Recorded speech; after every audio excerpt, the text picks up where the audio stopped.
Ah, aïe, aïe, aïe, aïe, aïe, aïe. Ah là là là là là là là là là là. Voilà. Qu'il est donc insensé pour les chrétiens de rechercher plus de sainteté en établissant des différences que Christ a abolies.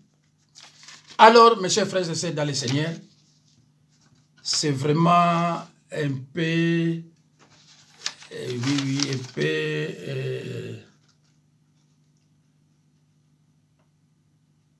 oh là là là là là là, c'est pas un problème, c'est pas vraiment un grand problème. Une femme ne doit pas non plus prendre de l'autorité sur l'homme. Cela signifie qu'elle ne doit pas exercer une domination sur l'homme, mais doit demeurer dans le silence ou le calme. Il est peut-être utile d'ajouter que voilà, là, oui, mais ce n'est pas tellement grave. Voilà. Alors, c'était relatif au verset de Galates 3, verset 28. Mais malgré cette petite gaffe, mais vous allez quand même comprendre. Je n'avais pas lu une autre feuille que j'avais écrite. Je le regrette, mais j'ai essayé de récupérer. Ça ne vous portera pas préjudice, je suis sûr. Alors, parce que nous avons deux versets, de Galates et de Timothée. Maintenant, nous sommes presque à la fin pour parler de Timothée. Alors, que la femme écoute, 1 Timothée 2, 11 à 15, que la femme écoute l'instruction en silence avec une entière soumission. Je ne permets pas à la femme d'enseigner, ni de prendre de l'autorité sur l'homme, mais elle doit demeurer dans le silence. Quand Paul dit « je ne permets pas à la femme d'enseigner », il parle inspiré par Dieu. Ce qu'il énonce ne représente pas ses préjugés personnels, comme quelques-uns l'affirment. C'est Dieu qui décrète que les femmes ne doivent pas exercer un ministère public d'enseignement dans l'Église. Les seules exceptions à cette règle sont qu'elles peuvent enseigner les enfants à la maison et les jeunes femmes. 2 Timothée 3, 15.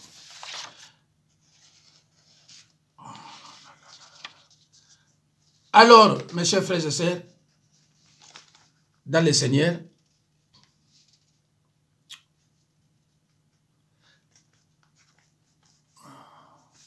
c'est un principe fondamental dans les voies de Dieu envers l'humanité que c'est à l'homme qui a été donné l'autorité et que la femme occupe la place de la soumission. Ça ne veut pas dire qu'elle est inférieure.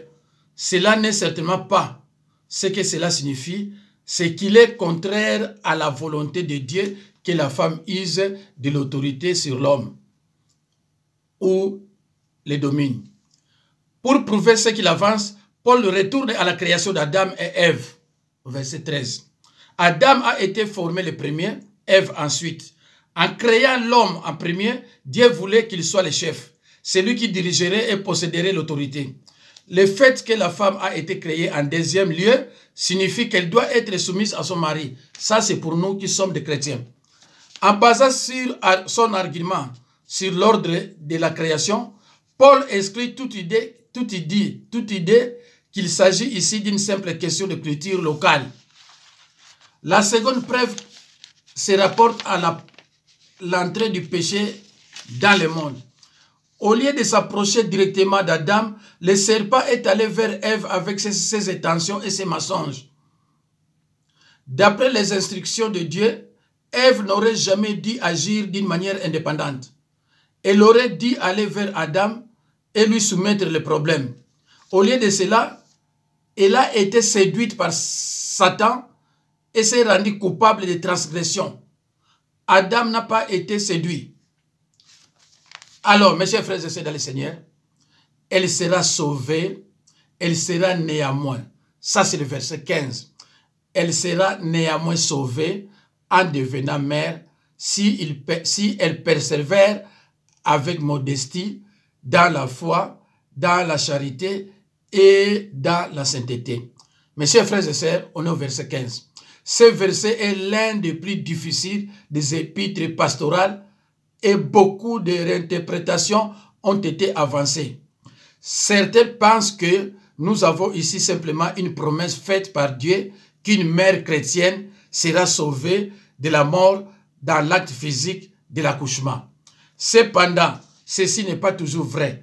Des chrétiens pieux et consacrés sont morts en mettant un enfant au monde. D'autres pensent que la maternité se réfère à la naissance du Messie et que les femmes sont sauvées par celui qui est né d'une femme.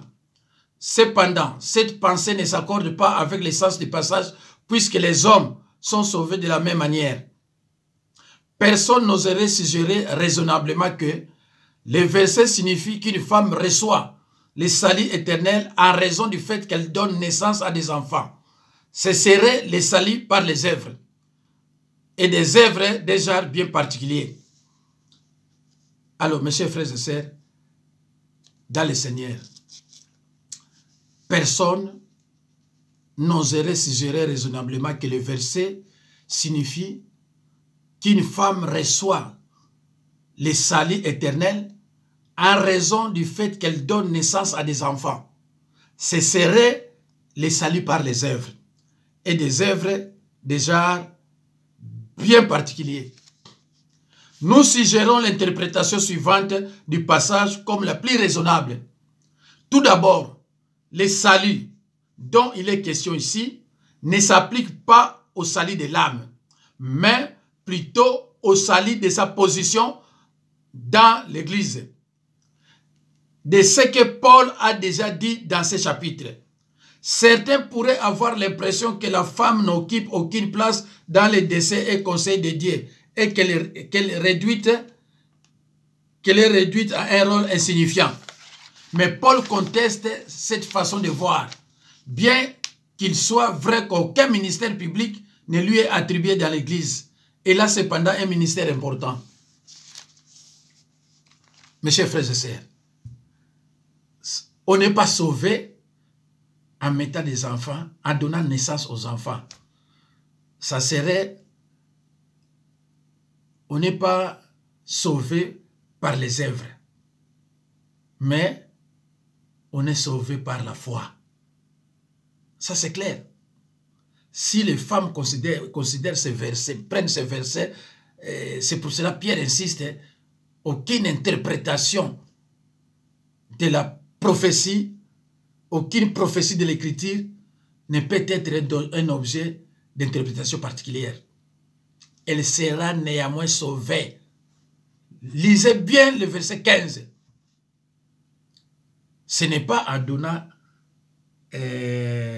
naissance aux enfants que la femme peut devenir femme pasteur parce qu'elle est sauvée. Mais non. Si elle est sauvée parce qu'elle a donné naissance aux enfants, ça sera le salut par les œuvres. Or, ce n'est pas par les œuvres qu'on est sauvé, c'est par la foi. Je pense que vous comprenez le sens. Dieu a décrété que la femme, la place de la femme est au foyer et consiste plus spécifiquement à élever des enfants pour l'honneur et la gloire du Seigneur Jésus-Christ. Pensez aux mères des conducteurs spirituels dans l'église chrétienne aujourd'hui. Ces femmes ne sont jamais montées à une tribune publique pour prêcher l'évangile, mais en élevant leurs enfants pour Dieu. Elles ont été vraiment sauvées à ce qui concerne la position et les fruits portés. Mes chers frères et sœurs dans le Seigneur, Dieu a décrété que la place de la femme est au foyer et consiste plus spécifiquement à élever des enfants pour l'honneur et la gloire du Seigneur Jésus-Christ. Pensez aux mères des conducteurs spirituels dans l'église chrétienne aujourd'hui. Ces femmes ne sont pas montées à une tribune publique pour prêcher l'évangile, mais en élevant leurs enfants pour Dieu. Elles ont été vraiment sauvées à ce qui concerne la position et les fruits portés. Mes chers frères et sœurs, dans le Seigneur, Adam a été formé le premier, Ève ensuite. Et ce n'est pas Adam qui a été séduit, c'est la femme qui est séduite, s'est rendue coupable de transgression.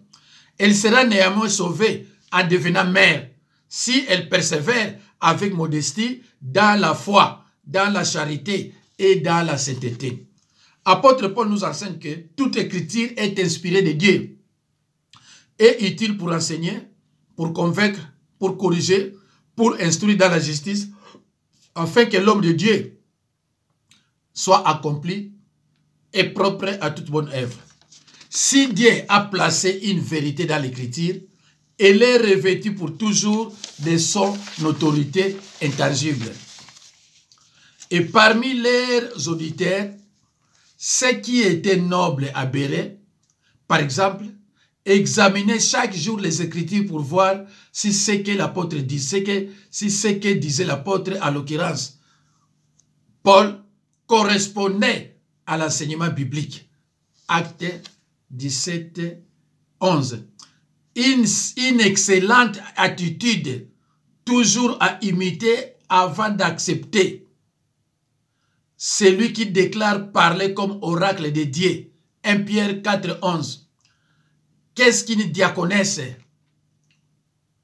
Mes chers frères et sœurs,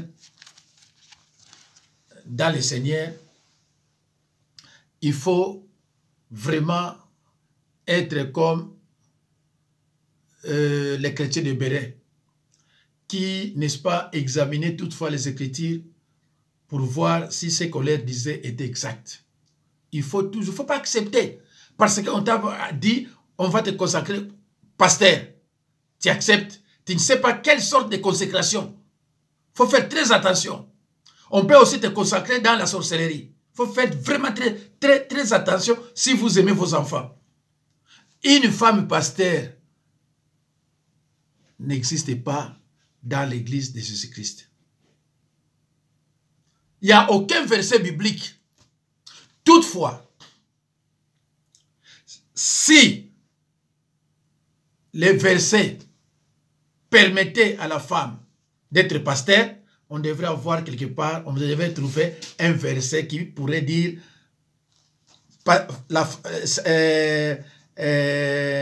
Christine, une femme pasteur.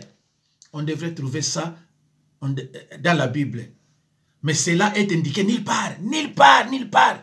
Donc, si ton pasteur te dit non, la femme peut être pasteur, regarde le verset, il est dans la sorcellerie. Hein? Il est dans la sorcellerie. Voilà. Alors, la femme peut être une diaconesse. Qu'est-ce qu'on attend par diaconesse? Selon la Bible, femme ou fille qui, dans certaines églises protestantes pareilles ou bien évangéliques, se voient sous l'autorité des pasteurs. Romains 16, 1. Par exemple, sœur Phobé, une femme peut-elle servir le Seigneur en tant que diaconesse? Et les services de diaconesse, les services de le travail de diaconesse, c'est quoi? C'est servir aux tables. Et voilà. Alors, mes chers frères et sœurs, je tiens à vous rappeler que les femmes pasteurs sont des anges du ciel, des serviteurs inutiles, des fontaines sans eau. Jésus a dit, Paul, un instrument que j'ai choisi pour apporter la lumière. Alors, celui qui est contre Paul, cela veut dire il est dans la sorcellerie. Paul a dit, soyez mes imitateurs, comme moi je le suis moi-même de Christ. 1 Corinthiens 11, 1. Dieu a créé l'homme à son image. Ce sont des paroles clés dans le livre de la Genèse. Non des choses dites de façon accidentelle ou accessoire. Voir aussi, chaque fois que quelqu'un naît de nouveau, sa position est celle de la sanctification en vertu de son union avec Christ. Alors, mes chers frères et sœurs, une femme pasteur cela n'existe pas. Alors, mes chers frères et sœurs, Ephésiens 4, 11 à 13. Et il a donné les uns comme apôtres, les autres comme prophètes, les autres comme évangélistes, les autres comme pasteurs et docteurs. Ephésiens 4, 11 à 13, 1 Corinthiens 12, 28. Il n'y a pas de prédicatrice femme. Il n'y a pas de pasteur femme. Il n'y a pas aussi de prédicatrice femme. Un prédicateur, c'est-à-dire personne qui prêche. Il n'y a pas de femme prédicatrice dans la Bible, aucune référence. Et quelqu'un qui parle publiquement des choses de Dieu aux non-croyants et enseigne aux croyants. Il est sous la responsabilité des pasteurs. Il y a des prédicateurs qui ne sont pas des pasteurs. Il est sous la responsabilité des pasteurs. Comme Paul a dit, je suis prédicateur et apôtre. Comme moi, je suis prédicateur et pasteur. Mais il y a des gens qui sont seulement des prédicateurs. Voilà. Alors, mes chers frères et sœurs, les premiers prédicateurs dans le Nouveau Testament, c'est l'apôtre Pierre. Acte chapitre 2. Alors, mes chers frères et sœurs, les pasteurs sont des hommes qui servent comme des sous-brebis de Jésus-Christ. Ils conduisent et nourrissent les troupeaux.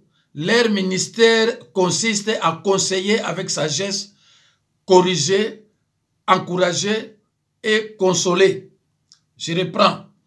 Les pasteurs sont des hommes qui servent comme des sous-bergers des brebis de Jésus-Christ. Ils conduisent et nourrissent les troupeaux. Le ministère des pasteurs est étroitement lié à celui des anciens de l'église locale, à la différence près que le pasteur est un don alors que l'ancien est une fonction. Le Nouveau Testament donne l'image de plusieurs pasteurs dans une église locale. Acte 20, 17, Acte 20, 28, 1 Pierre 5, 1 à 2. Plutôt que d'un seul pasteur ou d'un ancien qui préside. Alors, mes chers frères et sœurs, dans le Seigneur, c'est la fin de notre enseignement intitulé Galates 3, 28 et 1 Timothée 2, 15 ne donne pas droit à la femme de devenir pasteur. Voilà. Alors, par conclusion, les femmes peuvent être des diaconesses. Romains 16, 1. Elles peuvent prier et prophétiser à l'église. 1 Corinthiens 11, 5. Elles peuvent témoigner. Elles peuvent témoigner. Jean 4, 28 à 29, c'est comme la femme samaritaine. Elles peuvent aussi être des messagères. Actes des apôtres 12, 12 à 16. Matthieu 28, 8 à 10. Être femme pasteur, il n'y a pas dans la Bible aucune référence. C'est indiqué nulle part. On ne sert pas Dieu en dehors de sa volonté. Voilà. Elle ne peut pas diriger une église. Le titre de pasteur est réservé aux hommes. Femme pasteur n'est soutenue à aucun verset biblique. Mes chers frères et sœurs dans le Seigneur, vivons en conformité avec la parole de Dieu. Merci beaucoup, mes chers frères et sœurs. C'était long, mais ça va vous aider à comprendre certaines choses. La Bible nous enseigne que les Écritures annoncent clairement que le peuple de Dieu souffrira et sera amené en captivité s'il persiste dans l'ignorance et dans le péché. Le prophète Osée a dit, mon peuple est détruit parce qu'il lui manque la connaissance.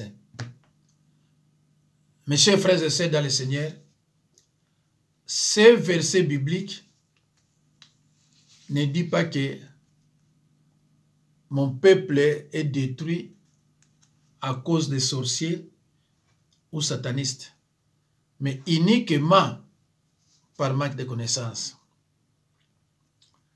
Mes chers frères et sœurs, ne soyons plus des enfants flottants et emportés à tout vent des doctrines par la tromperie des hommes, par les ruses dans les moyens de séduction. Ne soyez plus des enfants flottants et emportés à tout vent de doctrine. Mes chers frères et sœurs, il faut vraiment mettre en pratique ce qui est dit dans Actes des Apôtres 17, 11. Mais il ne faut pas toujours attendre ou écouter les pasteurs lisent les versets bibliques. Il ne faut pas être là comme quelqu'un qui attend et puis il ne met pas la parole de Dieu en pratique. Examinez les Écritures pour voir si ce qu'on est en train de vous dire est exact. Vérifiez, examinez les Écritures, mes chers frères et sœurs dans le Seigneur. Il ne faut pas rester là pour dire tout le temps Amen, Amen, Amen, Amen. Il faut chercher la véracité de la parole. Tu es là pour accepter Amen, Amen, Amen. Il faut qu'on te dise, qu'on te prouve que voilà, ça c'est le verset qui donne droit à la femme d'être pasteur. Voilà, c'est le verset. Mais moi je te dis, il n'y a aucun verset biblique. Mes chers frères et sœurs, je vous demanderai toutefois de reprendre à tout moment voulu de la première partie jusqu'à la 5e, jusqu'à la fin. Et sois posé, sois calme. Ne précipite pas d'aller sur les réseaux sociaux, sur YouTube,